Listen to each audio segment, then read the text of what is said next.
In the last episode, we built the new magnetic modular body for my robot car, a complete redesign made of three pieces: the bottom frame, the top body, and the camera holder. We glued in all the magnets, tested the fit, and got a perfect snap between every section. We also mounted the ESP32 ultrasonic sensors, gas and DHT22 sensors, and even added a servo motor for the rain and moisture sensors. So in this part, we're finally bringing the project to life.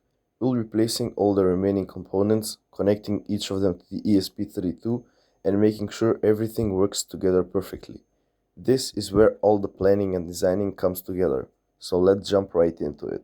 So I started the build with the bottom part, which serves as the foundation of the entire car. This is where the motors, power wiring, and main electronics go.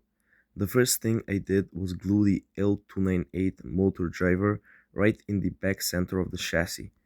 That way it's perfectly positioned for even cable routing later on. After that, I placed the four DC motors, one on each corner of the frame, and made sure they were aligned properly before securing them with hot glue. These TT motors are reliable, simple, and provide just the right amount of torque for this setup.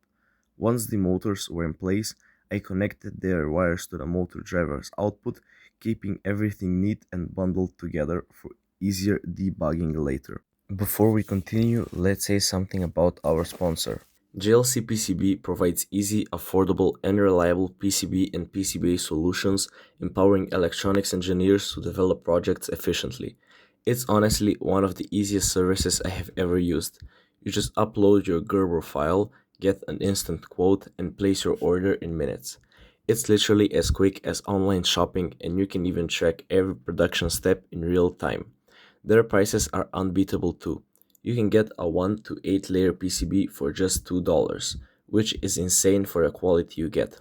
Everything is made in-house, so quality control and lead times are super reliable. Some boards are done in as little as 24 hours. And if you want to try something more advanced, JLCPCB has a 6 layer PCB special right now. $30 off with 2 micro inches and NIC finish and no engineering fees for VIA in-pads. So yeah, easy to use, affordable to make, and reliable to trust. You can always count on JLCPCB. You'll find the links down in the description and you can go grab your coupons right now. Now let's get back to the video. Next up, I moved onto the top body piece. This one holds the camera and the main control electronics. I started by gluing the camera holder in place. On it, I mounted two small servo motors that control the tilt and pan movement of the camera, giving it a full range of motion. For the camera itself, I used the ESP32 cam, which is perfect because it combines the camera with Wi-Fi and Bluetooth in one small board, which means I can connect it to my ESP32 TFT board. To make the whole setup modular, I used pogo pins at the corners, right next to the magnets. These act as automatic connectors for power and signal lines between the top and camera holder. When the camera snaps onto the top part, the pogo pins align and complete the circuit instantly. This means I can remove the camera holder without unplugging anything. It's one of my favorite upgrades on this version because it saves so much time and looks clean. It's a small detail, but it makes the car feel way more professional.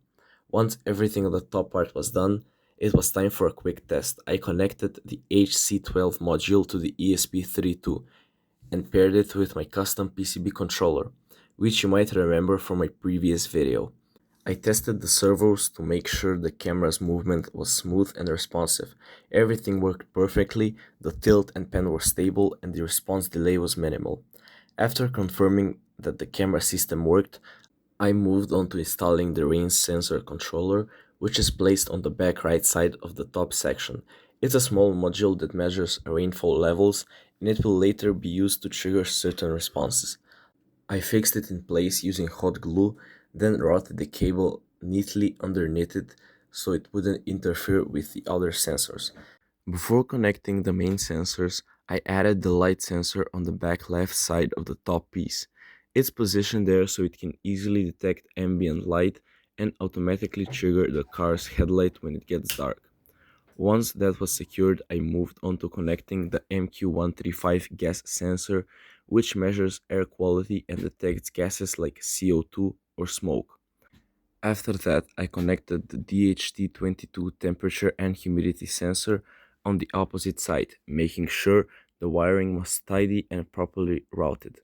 These sensors together give the car environmental awareness: light, air quality, temperature, and humidity all feeding into the same system. It's always fun seeing older modules return in newer versions of the build. It's like every generation of this project carries something from the previous one. The next part was connecting the ultrasonic sensors. These are responsible for the obstacle detection and self-driving mode. They are placed around the body to cover different angles. I routed their cables underneath the top frame through a small hole that brings the wires up to the breadboard area. I connected all of the VCC and ground pins together to simplify power delivery, while keeping the echo pins separately and connecting the trigger pins all together on the breadboard, which then goes to the ESP32.